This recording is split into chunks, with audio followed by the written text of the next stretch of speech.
From Miami, the unlapped crew, Dalen Cuff, Laurence Edmondson, Liz Loza. We just watched the race qualies. Not as chaotic, to borrow a word from Nicole earlier, as the sprint race, but certainly still full of surprises. This first one, though, maybe not so much of one. Max Verstappen to start on pole.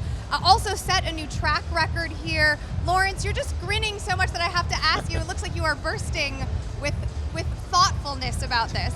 Bursting with admiration for Max, Okay. for starters. And he just does this again and again and again. 3 pole positions this year in a car that we know is not where he wants it. It's not as sorted as it should be. It's super impressive. And the other thing, of course, going into this weekend was that he became a father. Yeah. And there's this old racing adage, which is almost certainly not true, that when you become a father, you lose a couple of tenths of a second. Well, if that is true, Max can afford to lose that because he's so damn good in the first Well, place. we did talk about it being a potential distraction and the mistakes that the team was making. Nicole made the point about Max being such a generational talent that he's able to overcome any mistakes that the rest of the team might make. Dalen, you are our odds man. Can you tell me how that they have shifted? Yeah, so before the race, before the qualifying, Max was 6-1 to win the quali, third favorite, and obviously overtook Lando and Oscar. The guys were ahead of him. Right now, he went from the third favorite to win the race to now the second favorite. Lando is still the favorite to win the race at plus 150 on ESPN Bet.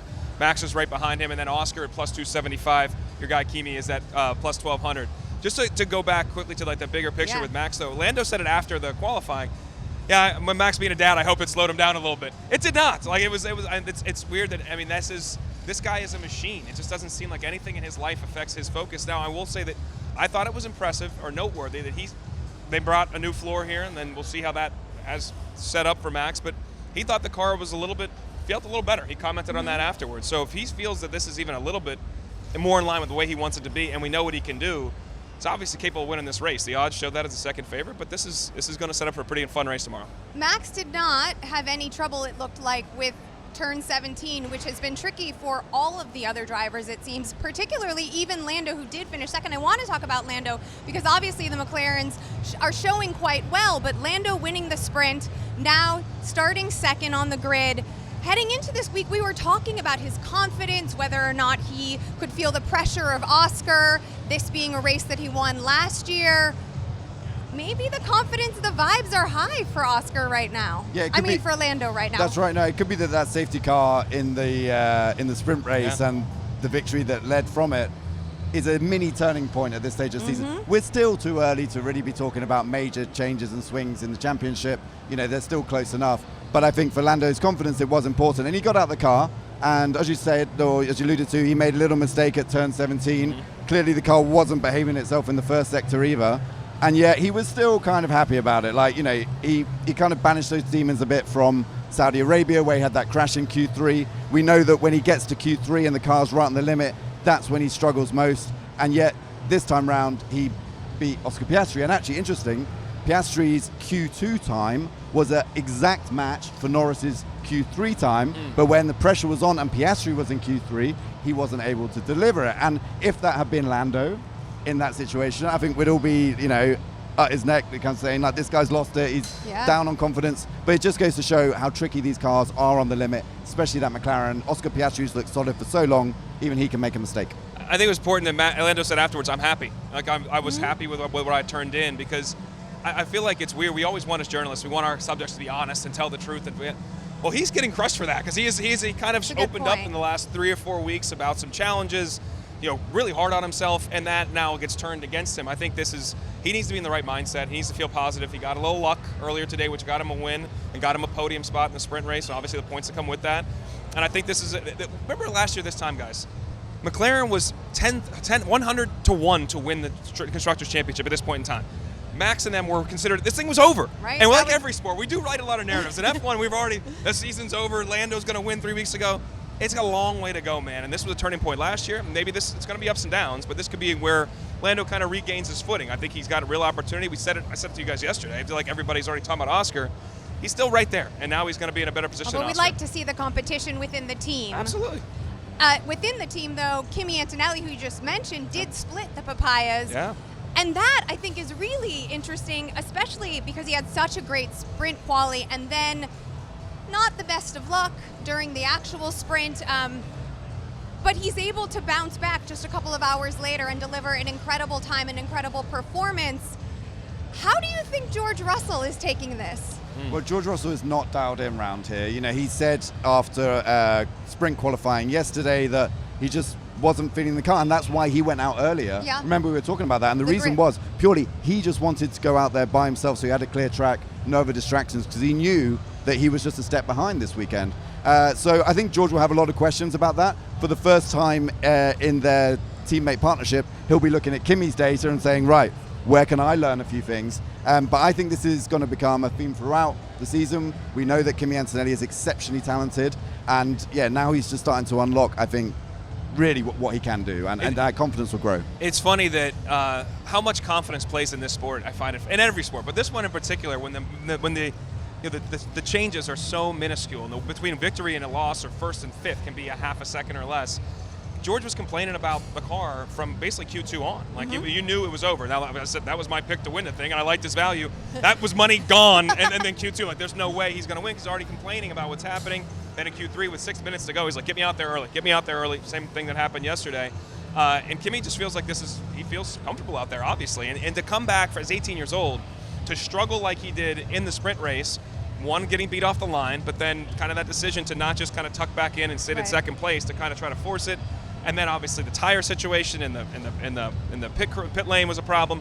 To bounce back the way he has and to put in that performance to split the papayas, this is a kind of monumental weekend, it seems, maybe for him to show everybody what he's capable of and make it maybe a little more competition within the team, as you just said, with McLaren more against Mercedes. I'm enjoying seeing that drama within the team, but there's that old adage, certainly used in Formula One a lot, you don't know what you don't know.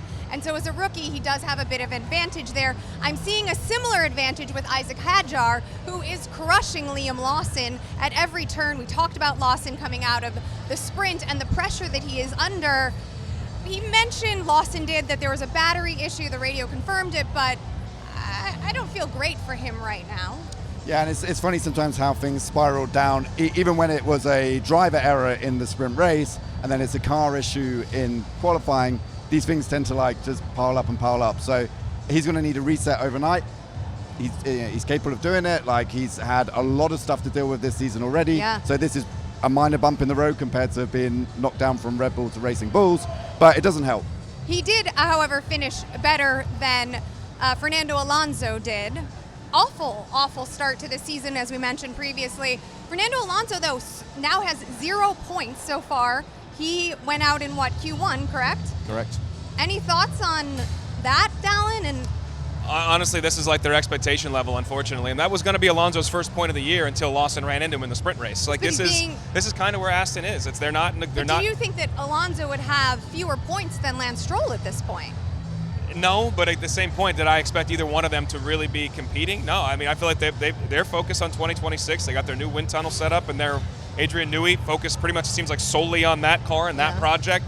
That's where their money and their attention is going. This year seems like a bit of a survival year, and Fernando Alonso, as great as he is, this is kind of what it is. The window is a little bit different. Contracts aside, I can just imagine him being more frustrated with that scenario. I do want to pull back to the Red Bull because I didn't mention that Yuki did advance into Q3. So consistently, he has finished, he has started better than 10. I think he's starting 10th. He's starting 10th. I mean, unfortunately, over 6 tenths off Max. Yeah. Right. And your first point of judgment is always your teammate. But it's been a tough Q3 yes. over the last 3 races. Right, and and that's something that obviously Liam wasn't able to offer the team early on. And I think talking to people at Red Bull, they are happy with Yuki's level at the moment. Of course, they still want more, but there's this realization, as there always has been over the last few years at Red Bull, that put anybody up against Max and they're going to look a little bit average. So I think the learning process is still going. I mean, the decision not to have him there from the start of the year was the mistake, because then he could have had testing and 2 more races by now. But, he's on a learning curve, and at least Q3. Yeah, at least he made Q3, you're right. And we did mention that Max has a new floor, and that's something that's brought an upgrade just to his car. Yuki doesn't have that, so I'm not sure that matters. Good point, yeah. But just to note, his car is the same as it was last week, and Max's isn't. That's a good point. Learning processes. I think we might be bearing the lead a little bit here, but Lewis Hamilton out in Q2, and after finding the podium at sprint. So Dalen, you were saying earlier how things can be so moment to moment. All of a sudden, Lewis Lewis, who'd been, I'm going to say grumpy since he seemed to arrive in Miami, seemed full of hope and optimism, and a couple of hours later, him and his scooter, not so much. That shows the problem right now with the car more than anything else, because why they got that podium in the sprint race was they were the second team to switch the tires, and that gave Hamilton an opportunity and advantage from a tire standpoint, and when everybody else started pitting, to move up the grid, and he did just that. I mean, he's one of the greatest drivers of all time, so he took advantage of the opportunity that was more strategic than it was about the car. When you saw him perform at the qualifying, it's more in line where they're at. Like, they're in that 6, 7, 8 range. Heard Leclerc when I think I was after Q2, just said, like, I'm turning in the best laps I can right now. Like, I'm maxing this thing out. And at that point, he was 8, and I think Lewis was 9. Hi. Way to go. She's out. Grab me a wine, please. It was a situation where they are where they are. And I feel like next week they're going to try to bring some upgrades in one of their home races, and this is kind of like survival mode in this race. And he's going to be grumpy again because this is where that car is. But it was the rain that allowed for Lewis to have a strategy, right? And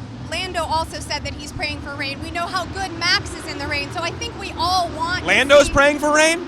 Now it's in second. He shouldn't. Well, with Max in front of him, that's not a good plan. I think everyone should be praying for rain because it is going to make for an exciting, chaotic day where strategy comes into play. Now I know that we made our predictions, which were terrible, for the quali finish. What are our predictions for the race? Have they changed at all based on what we saw today? We got like a 2-hour pre-show tomorrow. People, tune in tomorrow for the picks. I'm not giving any picks right now. I got to get it back. I didn't know that we had a pre-show. I'm going to crunch the data. Do we have a pre-show tomorrow? Yeah. Oh, I didn't know that. Well, there we go. We got an hour pre-show. We'll lock them in then. All right. Any final thoughts? Lawrence, something about softer tires. Well, yes, we saving the most thrilling part for last. So we talked about the fastest ever lap round here. Yeah. Well, one of the main reasons is because the red, we ain't got any behind us, but I can see some over there. The red lined Pirelli tyres are the softest compound they make, and therefore they go that little bit faster around a track like this. So perhaps no surprise to see the records broken this year. Of course, we've also had a year of development from the cars. So a combination of the two means we got a new lap record today. Softer tires, faster times, and hopefully some rain, as well as an hour-long pre-show apparently tomorrow. We'll be back.